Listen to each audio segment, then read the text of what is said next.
warahmatullahi taala wabarakatuh. Alhamdulillahilladzi arsala rasulahu bil huda wa dinil haqq liyudhhirahu 'ala ad-din kullihi wa kafaa billahi shahida. Ashhadu an la ilaha illallah wahdahu la sharika lahu wa ashhadu anna sayyidana Muhammadan 'abduhu wa rasuluhu la nabiyya ba'dahu. Allahumma salli wa sallim 'ala sayyidina Muhammadin wa 'ala alihi wa sahbihi ajma'in. Amma ba'du. Yang berbahagia tuan-tuan puan-puan sekalian, ijiki surau Al-Muhsinin serta seluruh pengurus yang lain yang kami muliakan. Alhamdulillah, pada kesempatan ini kita semua diberikan umur panjang oleh Allah Subhanahu wa taala. Masih berkesempatan menunggu salat jamaah zuhur,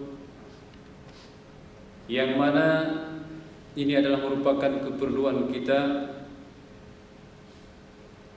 Allah tidak butuh kepada salat kita, tidak perlu kepada salat kita, tetapi kita memerlukan salat itu sendiri. Hadirin yang berbahagia, dalam kesempatan ini izinkanlah Al-Faqir membawakan sebuah tajuk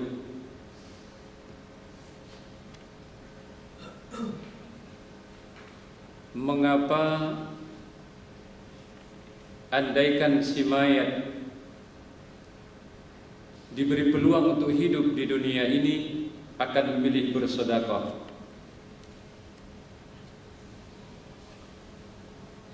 Al-Quran Al-Karim menyebutkan angan-angan orang Muslim yang suka menunda-nunda amal soleh di dunia sehingga datang kematiannya. Seandainya diberi kesempatan, diberi peluang oleh Allah Subhanahu wa taala untuk hidup ke alam dunia ini, niscaya dirinya akan bersedekah dan menjadi orang yang saleh. Allah Subhanahu wa taala berfirman di dalam Al-Qur'an Al-Karim, surah Al-Munafiqun, Bismillahirrahmanirrahim.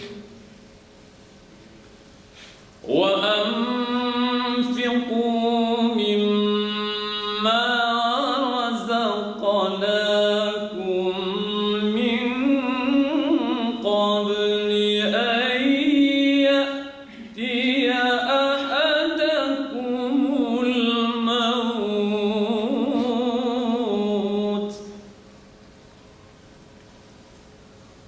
Allah Subhanahu wa taala berfirman, infakkanlah sebagian hartamu dari apa yang telah aku berikan kepadamu sebelum kematian datang kepadamu. Salah seorang di antara kamu lalu dia berkata, fayaqula rabbi laula akhartani ila ajalin qarib. Salah seorang di antara kamu lalu berkata, menyesali, ya Tuhanku, sekiranya Engkau berkenan menunda kematianku walaupun hanya sedetik saja, maka aku dapat bersedekah dan aku termasuk orang-orang yang saleh. Lanjutan ayat, fa asaddaqa wa akum minas salihin.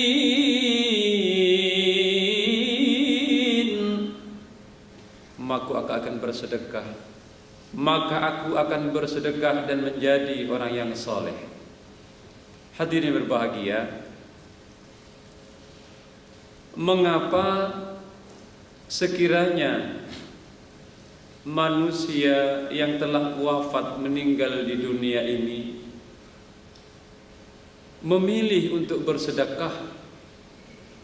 Kenapa tidak memilih untuk melakukan ibadah umrah? Kenapa tidak memilih untuk melakukan amalan-amalan yang lain? Sedangkan amalan yang lain sangatlah banyak. Membaca Al-Quran, melaksanakan ibadah haji, berpuasa, membantu, dan sebagainya. Para ulama berkata, tidaklah seorang mayit ini menyatakan sedekah, karena sedekah merupakan suatu pahala yang sangat besar yang dirasakan nikmatnya di alam kubur ini sangat-sangat besar daripada ibadah-ibadah yang lain.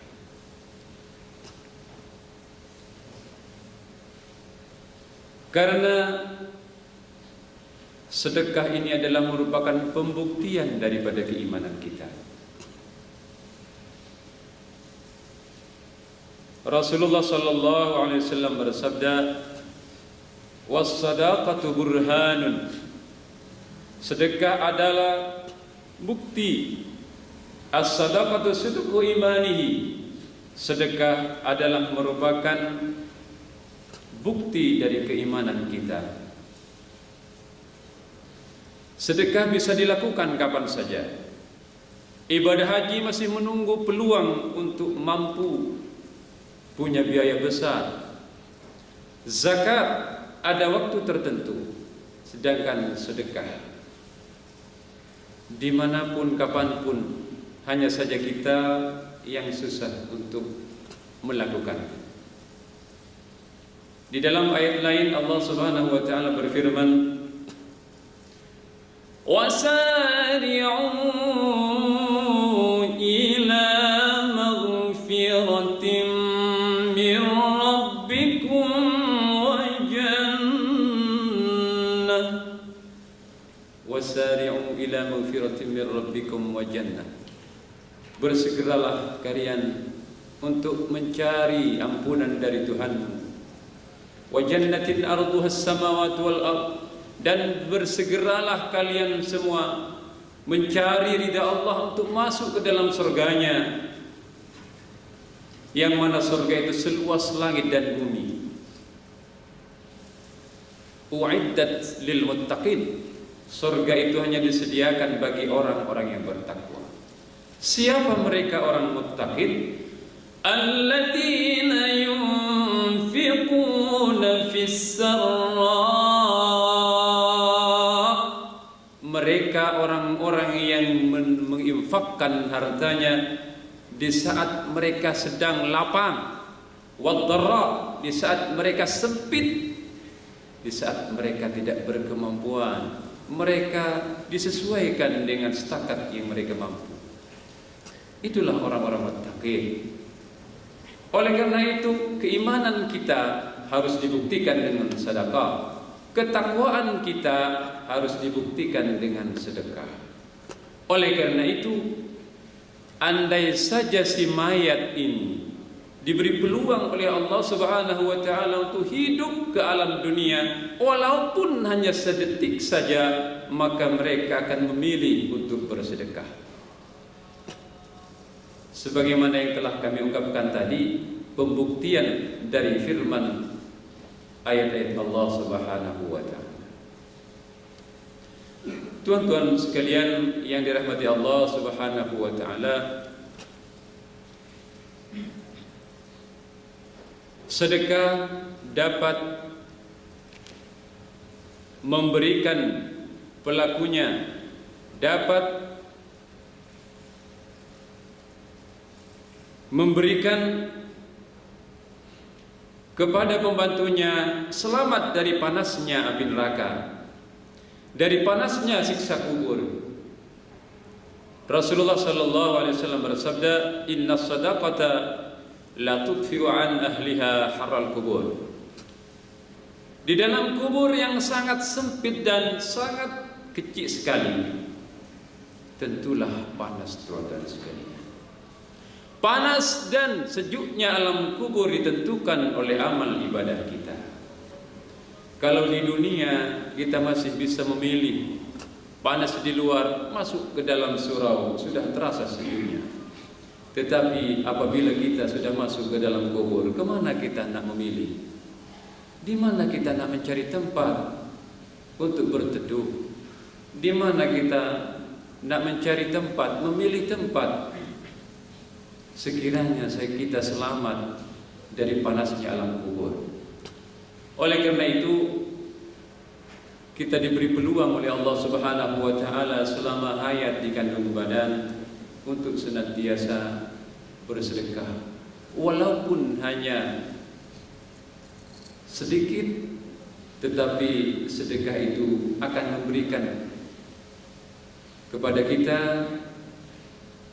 akan menyelamatkan kita dari siksa kubur, dari panasnya alam kubur. Sedekah akan memadamkan api, akan memadamkan siksa, akan menyejukkan kita di alam kubur. Kemudian pahala sedekah terus mengalir bagi pelakunya walau dia dalam kuburnya nanti. Nabi Muhammad SAW bersabda, "Idza mata ibnu Adama inqata'a amaluhu illa min thalathin." Apabila kita semua sudah dicabut oleh Allah Subhanahu wa taala, nyawa kita sudah dicabut oleh malaikat Israel, maka terputus segala amal kita kecuali 3 perkara.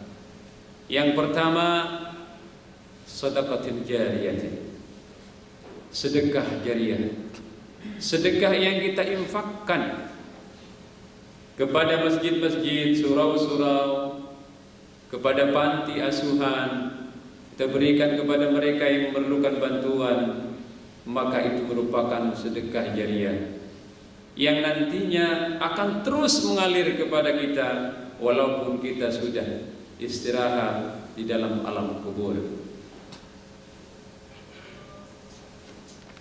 Selanjutnya, betapa banyak keistimewaan sedekah-sedekah. Sedekah juga dapat menyelamatkan pelakunya dari jilatan api neraka. Rasulullah sallallahu alaihi wasallam bersabda, "Ittaqun nara walau bisyiqqi tamratin. Fa in lam tajid fa bi kalimatin thayyibah." Hendaklah jaga dirimu dari api neraka walaupun hanya dengan separuh butir kurma. Bayangkan tuan-tuan sekalian, Rasulullah sallallahu alaihi wasallam bersabda, mengingatkan kepada kita, selamatkan dirimu dari kobaran api neraka walaupun hanya separuh daripada kurma, separuh dari sebutir kurma. Jika kalian tidak mampu untuk memberikan separuh daripada butir kurma, janganlah bentak, janganlah mereka yang datang dihina dan disakiti. Fabi kalimatin thayyibatin, maka berikanlah dengan kata, tutur kata yang sopan, tutur kata yang lemah lembut bagi mereka. Tolaklah dengan sekiranya tak menyakiti hati mereka. Itulah ajaran akhlakul karimah yang diberikan oleh baginda Rasulullah sallallahu alaihi wasallam. Hadis ini adalah disepakati sahihnya oleh para ulama. Hadirin yang berbahagia, sedekah itu walaupun sedikit juga memiliki andil untuk menjauhkan kita dari api neraka. Semakin banyak sedekah kita, semakin besar pahala yang diberikan oleh Allah Subhanahu wa taala. Semakin jauh kita dari api neraka.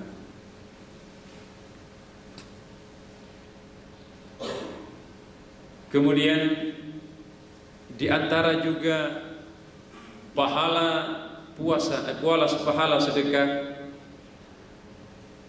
adalah bisa menyelamatkan kita, bisa menyelamatkan pelakunya daripada panasnya padang mahsyar. Yauma la dhilla illa dhilluh. Di padang mahsyar nanti matahari tidak bisa dibayangkan dengan akal fikiran kita. Mala ainun ra'at, mata tidak pernah nampak. Wala udhunun sami'at, telinga pun tidak pernah mendengar. Wala khatara ala qalbin bashar, hati kita pun tidak pernah terlintas betapa dahsyatnya panasnya di padang mahsyar nanti. Akan tetapi dengan hikmah sedekah, di saat yauma la dhilla illa dhilluh, di saat mana tiada lagi tempat untuk berteduh, bernaung, semuanya panas, tetapi bagi mereka yang bersedekah akan bernaung di bawah sedekahnya. Dia akan merasa kesejukan di bawah sedekahnya, sebagaimana yang disabdakan oleh baginda Nabi Muhammad sallallahu alaihi wasallam, rajulun tasaddaqa bi sadaqatin fa akhfaha hatta la ta'lamu shimaluhu ma tunfiqu yaminuhu. Seorang laki-laki yang nantinya akan mendapatkan kesejukan di padang mahsyar ialah seorang laki-laki yang mendermakan menginfakkan hartanya, menginfakkan sebagian rezekinya, yang mana tangan yang kanan ini memberikan sedekah, seakan-akan yang kiri tidak tahu menahu tentang apa yang telah diperbuat oleh tangan kanan. Itulah mereka nantinya yang akan mendapatkan kesejukan di alam yang sangat panas di padang mahsyar. Tuan-tuan yang berbahagia,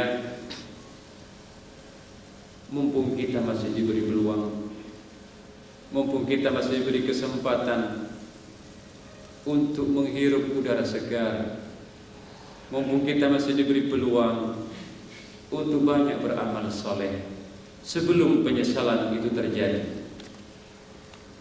Andai saja si mayat bisa bicara, saat ini kita belum merasakan mati, tetapi kedatangannya adalah pasti. Meski tak seorang pun tahu kapan mati itu terjadi, menghampiri. Saat ini belum ada yang kita sesali, namun boleh jadi ia akan datang esok hari saat penyesalan tak berguna lagi. Seandainya manusia yang hidup ini tahu, mendengar rintihan orang yang mati, niscaya tidak ada orang kafir di dunia ini. Semuanya akan beriman kepada Allah Subhanahu wa taala. Dia akan beriman kepada Allah Subhanahu wa taala.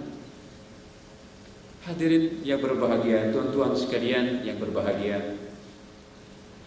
Di dalam hadis lain Nabi Muhammad sallallahu alaihi wasallam menyatakan, kullu mri'in fi dhilli sadaqatihi hatta yuqda bainan nas.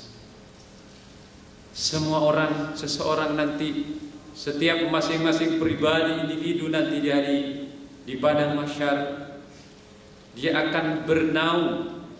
Seperti bernaung, tuan-tuan sekalian, berteduh di bawah sedekahnya sampai diputuskan amal-amal perbuatannya, sehingga dipanggil untuk dihisab oleh Allah Subhanahu wa taala. Tiada pilihan di dalam surga, di dalam neraka, di dalam akhirat nanti, kecuali kanan dan kiri. Apapun yang telah kita perbuat, sekecil apapun yang kita perbuat, ada sebuah riwayat menyatakan bahwa mereka adalah seorang pelit, seorang yang bakhil bin kedekut. Mereka setelah kenduri di rumah tetangganya mengambil kecil sekali tusuk-tusuk untuk membuang daging yang ada di dalam giginya. Dia meremehkan, dianggap ringan saja. Ambil kayu yang terbuat, ambil bambu yang dibuat tembok rumahnya, lalu tanpa permisi dan bilang pada tuan rumahnya, diambil saja lalu dibuang dengan bambu itu. Setelah beberapa saat, para ulama yang sudah diyakini ilmunya dan tidurnya bukan sekedar tidur saja. Kalau para ulama bermimpi, namanya ra'yun ilhami. Jika kita sekalian bermimpi, mungkin mimpi itu adalah ra'yun syaitani, adalah dimimpikan seorang itu disiksa oleh Allah Subhanahu wa ta'ala sehingga sebelah tubuhnya tersiksa panas, terbakar oleh api neraka. Ditanyakan oleh ulama besar itu, kenapa tubuhmu separuh menjadi hangus terbakar? Wahai Syekh, sebenarnya hanya karena bambu kecil saja untuk membuang daging yang terselip di dalam gigi saya disiksa oleh Allah selama 15 tahun lamanya. Tuan-tuan sekalian bisa bayangkan, kalau sekecil itu kita ambil tanpa permisi kepada tuan rumah, lalu disiksa oleh Allah selama 15 tahun lamanya, bagaimana kita yang mengambil benda besar?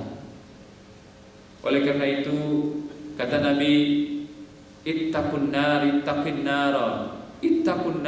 walau bisyikki tamratin.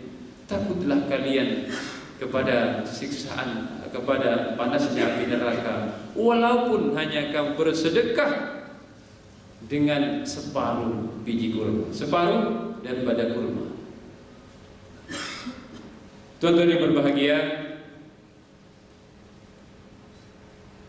saya juga ada sebuah cerita di zaman Raja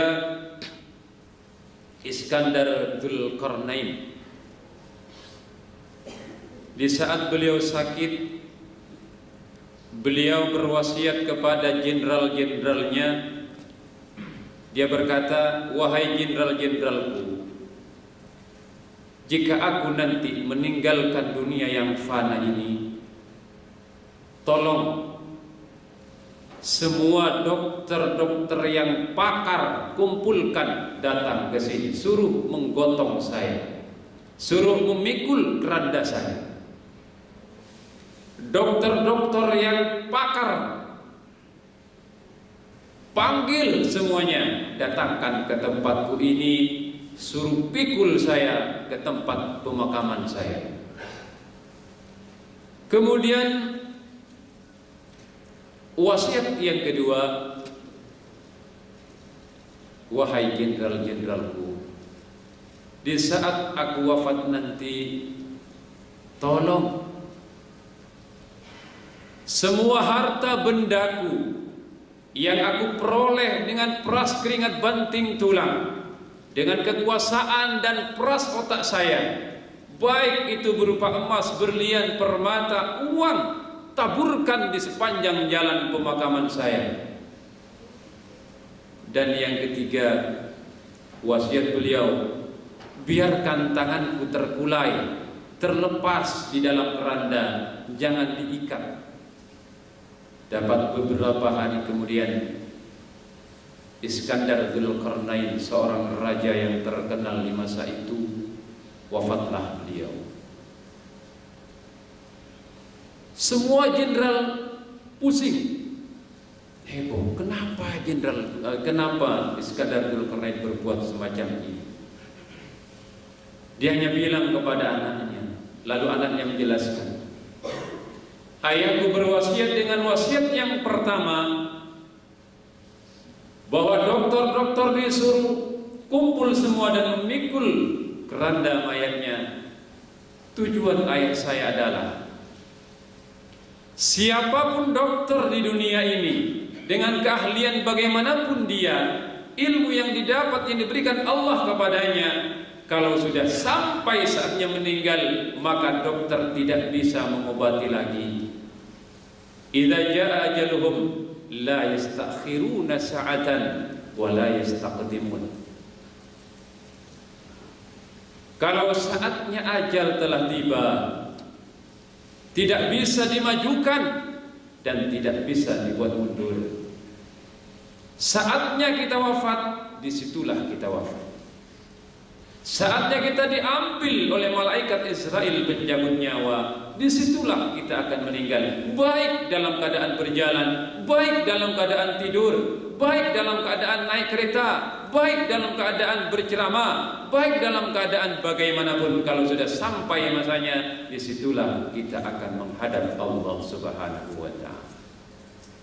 Itu tujuan yang pertama. Iskandar Dzulqarnain berikan wasiat kepada jenderal dan jenderalnya supaya menjadi peringatan kepada hamba-hamba Allah yang lain.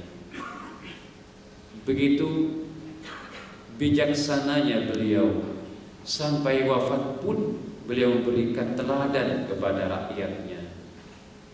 Tuan-tuan sekalian, yang kedua, mengapa semua hartanya, semua harta benda harus ditabur sepanjang perjalanannya? Emas, intan, berlian yang dia dapat, duit yang begitu banyak, ditabur di sepanjang jalan.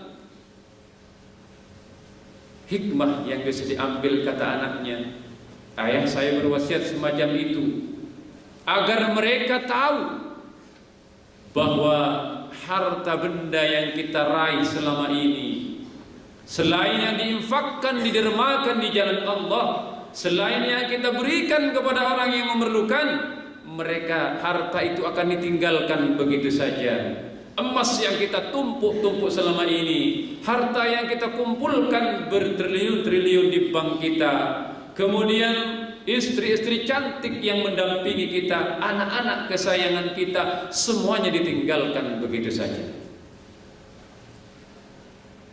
Itu adalah merupakan hikmah yang besar. Yang kita berikan itulah yang kekal, yang kita tinggalkan itu adalah hak milik orang lain, yang nantinya belum tentu menjadi kebahagiaan kita. Jika anak kita adalah seorang anak yang soleh, anak yang soleha, tentunya harta itu akan dibuat sebaik mungkin. Sekiranya ayah kita ini yang telah meninggal dunia, akan didermakan, dibuat pahala terus mengalir kepada kita, ayah kita yang telah meninggal terdahulu.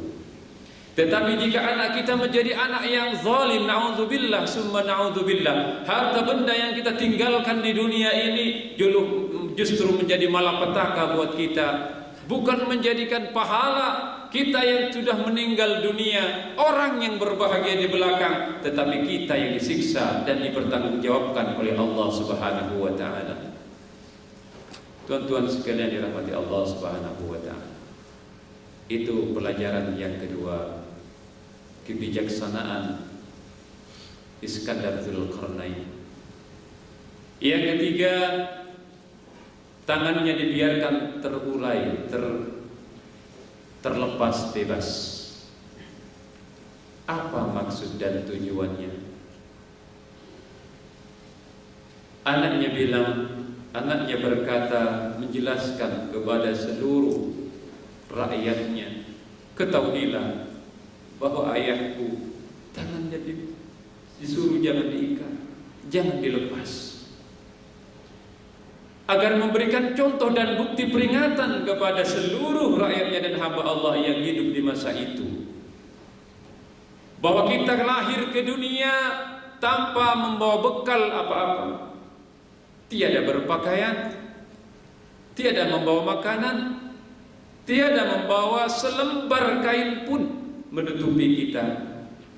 Begitu juga di saat kita menghadap Allah Subhanahu wa ta'ala, kereta kita yang cantik, harganya triliunan, baju kita yang mahal, yang kita gosok setiap hari di saat kita tidak kerja,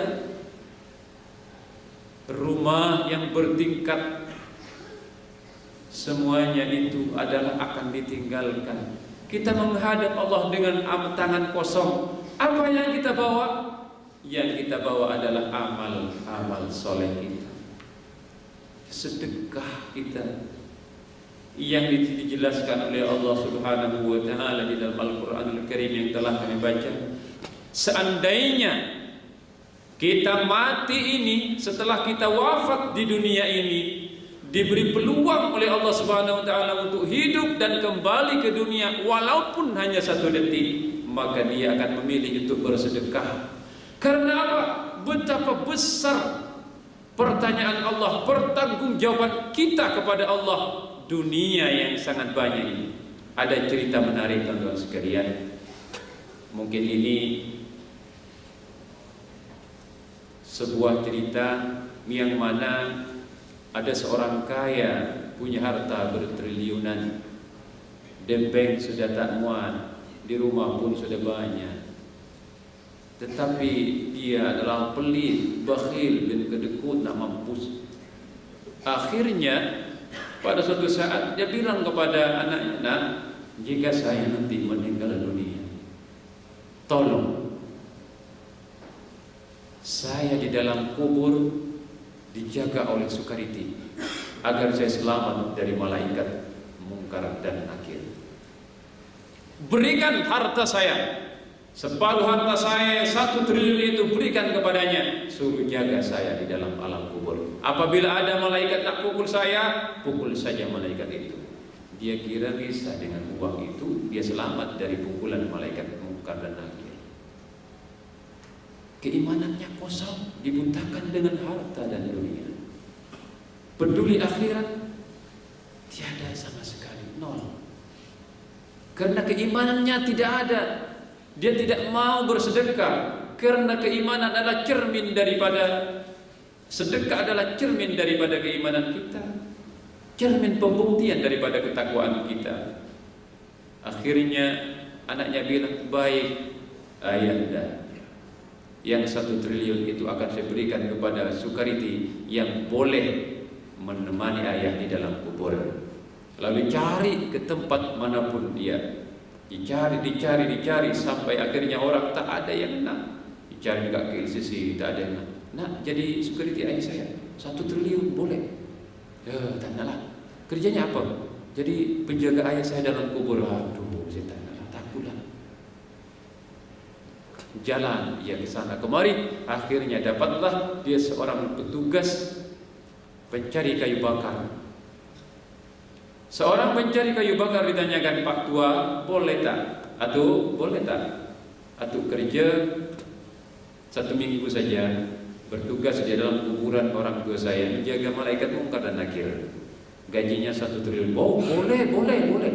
Pak Cik boleh. Atau boleh nak? Boleh." "Ya, kalau boleh tidak. Nanti duit 1 triliun itu atau boleh ambil di rumah saya. Saya nanti nak dikubur." Kuburnya dibuat besar, ada televisi, ada bilik, semuanya disiapkan. Sudah dimakamkan di situ. Dia tunggu dari pagi sampai petang, belum datang lagi malaikatnya. Sampai pukul 12 malam datanglah 2 orang dari atas. "Assalamualaikum Pak Cik." "Waalaikumsalam. Pak Cik lagi apa?" "Saya lagi tunggu nih mayat, takut ada malaikat mungkar dan nakir turun." "Oh macam tu, boleh saya turun?" "Boleh." Turunlah 2 orang itu dan interview. "Pak Cik kerja apa?" "Saya jadi ambil kayu bakar." "Terus kayu bakarnya itu parang dari mana?" "Beli." "Baju punya berapa?" "Punya 1 saja." "Beli di mana?" Itu terus di interview 2 malam tak terasa. Lalu akhirnya si Atu ini bertanya, "Kau ini siapa? Tanya-tanya, saya punya celua 1, punya baju 1, punya parang 1 saja. Pertanyaannya tak habis 2 hari 2 malam. Kamu ini siapa?" Dia bilang, "Sayalah mungkar dan nakir." Terus yang ini pulang, pergi, melompat dari kuburnya dan membawa uang 1 triliun dikasihkan sama anaknya. Diketuk pintunya, "Nak, saya tak nak lagi bekerja macam." "Kenapa?" "Jangankan saya punya duit 1 triliun, punya duit, punya baju satu, celana satu, parang satu, dibawa pergi hutan ambil kayu bakar. Pertanyaannya 2 malam tak berhenti, tak habis-habis. Macam mana kalau saya punya duit 1 triliun ini banyaknya? Sampai berpuluh-puluh tahun saya diinterview oleh malaikat. Tuan-tuan sekalian, itulah sebabnya saya bilang tadi bahwa dunia ini adalah sementara. Dunia yang kita kejar ini adalah untuk kehidupan kita sendiri. Di saat kita bagus memberikan harta yang ada pada kita ini, kita manfaatkan sebaik-baiknya, harta itu akan menjadi berkekalan dan menyelamatkan kita. Akan tetapi sebaliknya, apabila harta ini kita gunakan dengan jalan yang salah, justru malah menjadi malapetaka yang sangat-sangat menyedihkan buat kita nanti. Terutama saat kita mewariskan kepada anak-anak kita, yang mana di situ adalah ada hak-hak semestinya digunakan kepada amal yang berterusan kepada kita, tetapi malah digunakan kepada benda-benda yang tak elok, kepada benda-benda yang tidak semestinya digunakan. Maka justru harta itu menjadi balas kita di dalam alam kubur nanti di saat menghadap Allah Subhanahu wa Ta'ala. Tuan-tuan sekalian, rupa-rupanya kami ingin sedikit memperkenalkan diri lagi, walaupun toh kami datang kemari sudah 2 kali. Pertama, dulu di saat membangun Ma'had Tahfiz Hidayatul Quran untuk Ma'had Putra yang sekarang sudah hampir 250 lebih santrinya, dan bangunan Ma'had sudah terbangun, sudah berdiri bagus dengan bantuan tuan-tuan dulu di saat kami datang awal tahun. Dan pada saat ini pelajar-pelajar putri datang banyak sekali, dan minta tolong bantuan Ustaz Saiful untuk menunjukkan bahwa di saat ini pelajar-pelajar putri banyak juga yang datang, karena banyak budak-budak yang tidak mendapatkan tempat. Akhirnya kami harus datang ke sini lagi, mana tahu ada tuan-tuan yang bermurah hati dengan kami untuk bersedekah karena Allah Subhanahu wa Ta'ala, demi lancarnya pembangunan Ma'had Tahfiz kami. Yang kedua yang kami beri nama Mazharul Kamal. Ini pembangunan Ma'had Tahfiz Putri, yang itu budak-budak pelajar tahfiz putra yang saat ini sudah 200 lebih. Dan ini adalah kegiatan di mana kami setelah sholat duha, di saat sholat tahajud, hajat, kita mendoakan para pelajar. Kita mendoakan para pelajar, para penyumbang yang menyumbang ke Ma'had kami doakan. Semoga Allah Subhanahu wa Ta'ala rezekinya semakin banyak, melimpah, bisa menjadi berkah halal, dan juga selamat, anak-anaknya diberikan keturunan yang soleh dan soleha. Itu istiqomah tiap malam kami lanjutkan. Itu pindah Ustaz? Pindah ke bawah. Hah? Takut terus saja di ini saja. Nah, inilah pelajar-pelajar putra kami di sana yang sudah tak muat juga, tetapi dengan bantuan tuan sekalian 2 tingkat yang telah dibangun, alhamdulillah sudah siap. Nah, ini ketika makan bersama tak ada tempat, dulunya yang pelajar-pelajar putra makan bersama-sama di halaman masjid. Di halaman masjidnya pun ya begitu keadaannya. Yang pas saja terpal, kita makan bersama-sama. Kemudian ini adalah semua Ma'had Tahfiz yang sudah hafal, perempuan laki-laki hafal 30 juzuk. Alhamdulillah dalam masa 1-2 tahun setengah mereka sudah bisa menghafalkan, menghatamkan Al-Quran dengan baju apa adanya. Mereka hanya punya ada dua baju yang dipakai, kering satunya dipakai. Itulah keadaan Ma'had kami, pelajar-pelajar kami. Kemudian itulah sebelah Ma'had yang roboh kena angin ribut. Untuk tempat Ma'had Putri, itu Ma'had pelajar-pelajar putri yang ramai sekali. Itu ada sekitar yang sudah mukim ada 100, yang tak mukim sekarang karena tak ada tempat. Roboh tempatnya. Itu yang sebelah itu yang kami buat dari pohon apa orang sini bilang, ya itulah. Ada angin ribut, angin kencang, akhirnya habis semua. Saya juga berada di dalamnya. Untung saya bisa selamat, tuan-tuan sekalian, dan istri saya juga. Saya sempat berjatuhan 6 bulan sakit di rumah, dan sekarang alhamdulillah masih dari rumah, tuan-tuan sekalian. Nah inilah tempat untuk sementara. Ada kereta-kereta rusak orang kampung yang punya, itu saya tempati untuk sementara bisa mengaji, bisa menghafal. Kalau hujan ya kita cari tempat-tempat minta tolong bantuan masyarakat lah. Nah ini persiapan semen dan besi yang sudah dibantu. Ada hamba-hamba Allah yang beri, langsung kami berikan, langsung saya beli. Nah ini bangunan pondasinya. Ini bangunan pondasi yang sudah kami buat. Selanjutnya ini kami bekerja sendiri dengan mudah-mudahan juga dibantu oleh relawan-relawan yang ikhlas karena Allah membantu, tuan-tuan sekalian. Nah inilah bangunan sekarang yang tengah kami persiapan untuk Ma'had Putri. Untuk Ma'had Putri persiapan untuk cadangan untuk mereka menghadapi musim hujan. Di Pulau Boyan ini ada musim hujan 1 tahun, kemudian 6 bulan, kemudian selanjutnya panas. Nah ini saudara sekalian yang memerlukan bantuan. Selanjutnya itu sama lainnya jadinya sekarang saat ini. Kira-kira luas daripada bangunan ini adalah 9 kali 17 meter.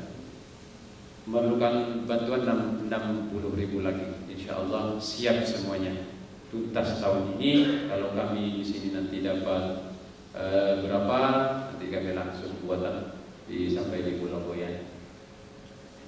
Terima kasih atas penerimaan kami sini, sudah diberi peluang untuk berhadapan dengan tuan-tuan sekalian.